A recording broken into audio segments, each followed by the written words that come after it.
هو معقول اكون انا جيت للدنيا عشان دي تبقى دي حياتي؟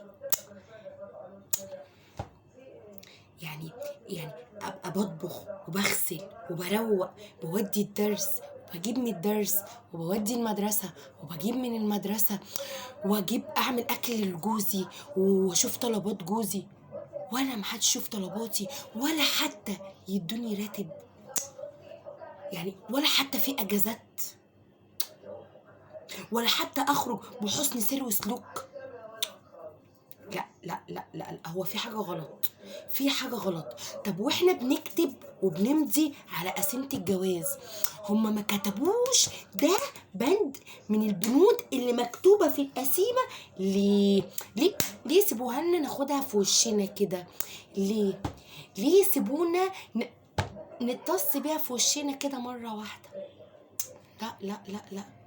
طب ما هو الراجل لما بياخد اجازه من الشغل يقولك كشعبيه، هاتش جنبي، هاتش يعمل معرفش ايه والصوت واحنا بنبقى ماشيين على طراطيف رجلينا، طراطيف رجلينا والله. انما الست يوم ما بتيجي تتعب تبلبع شريط برشام عشان تقدر تقوم تشوف طلبات عيالها وطلبات جوزها، وما ينفعش تنخ ساعه واحده والله او لحظه. هو ده الجواز؟ هو ده اللي بعد الجواز هتشوفي السعد والهنا؟ انا بعد الجواز ما عرفتش مين انا. لا لا لا لا، في حاجه والله. لا اعتراض على حكمك يا رب، انا مش زعلانه، الحمد لله والله، فضل ونعمه اللي احنا فيه ده، فضل ونعمه الحمد لله.